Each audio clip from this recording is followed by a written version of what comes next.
अघोरी का पुनर्जन्म। एक अघोरी साधु थे, वे शिव भक्त थे, जंगल में रहा करते। जंगल में वे जहाँ रहते वहाँ बहुत से साधु कुटिया बनाकर रहते थे।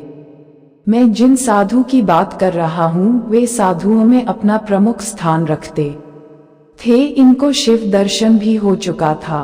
ये सभी साधु नागवंश से थे। एक समय की बात है, साधु अकेले साधना करने वन में ही स्थित अपनी एक अन्य कुटिया में गए। वे वहां शिवलिंग की पूजा, जप इत्यादि करते वेद शास्त्र का अध्ययन किया करते थे। जब वे नाम जप कर रहे थे, एक स्त्री उन्हें समीप स्थित पेड़ के पीछे से देख रही थी। वे ऐसा कई दिनों से कर रही थी। साधु उन्हें देखते तो वो मुस्कुरा देती थी। अघोरी साधु अपना जीवन केवल शिव को समर्पित करना चाहते थे। छोटी सी उम्र थी उनकी जब वे घर छोड़ साधुओं की कुटिया में आए थे। वे कभी विवाह नहीं करना चाहते थे, इसलिए उन स्त्री की अनदेखी किया करते। वो स्त्री उनसे प्रेम करती थी, इसलिए बार बार उन्हें देखती। अघोरी उन्हें इस एकांत स्थित कुटिया में आने से मना करते। अपने ब्रह्मचारी होने की बात भी कहते, पर स्त्री नहीं मानी। धीरे धीरे अघोरी को उनसे प्रेम हो गया। वे शिव माँ से भी बोले कि अब वे विवाह करना चाहते हैं।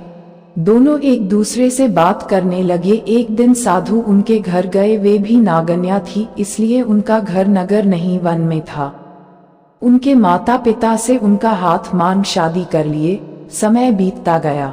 वे सभी अघोरियों के साथ कुटिया में रहते थे। वो कुटिया अन्य कुटियों के पास था। यह वह स्थान है जहां अन्य अघोरी परिवार रहते थे, वह स्थान नहीं जहां मैं जिनकी कथा सुना रहा हूँ वे पूजन इत्यादि करते थे। एक समय ऐसा भी आया जब उनके राज्य के राजा अघोरियों से सहायता मांगने आए। उनके राज्य पर शत्रु राजा हमला करने वाला था। इस अघोरी प्रमुख के नेतृत्व में सभी नागवंशी अघोरी युद्ध लड़े। हार शत्रु पक्ष की हुई और इनका राज्य सुरक्षित हो गया। शत्रु पक्ष के राजा इन अघोरी प्रमुख पर कुपित हुए, क्योंकि इनके साथ देने के कारण इनके राजा जीत गए। शत्रु राजा के आदेश पर उनके सिपाही वन में स्थित इन अघोरी की कुटिया में पहुंचे। वहां कुटिया में इनकी पत्नी ही थी। अघोरी एकांत स्थित कुटिया में ध्यान मग्न बैठे थे।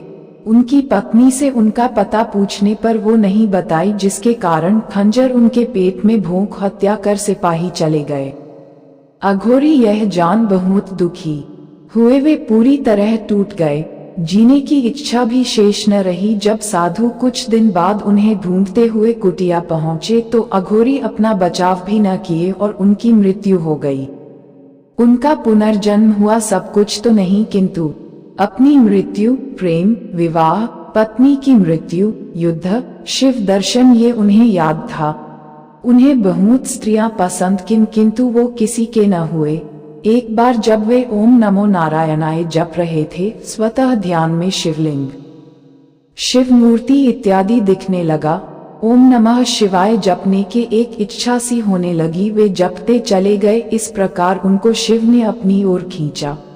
अपना पूर्वजन्म भी उनको शिव ध्यान में ही स्मरण कराए थे। उन्हें एक बार उनकी पत्नी दिखी भी। वे उन्हें देखकर पहचान गए। उन्हें एहसास हुआ जैसे वो वही हैं, किंतु अफसोस वो किसी और की हो चुकी थी।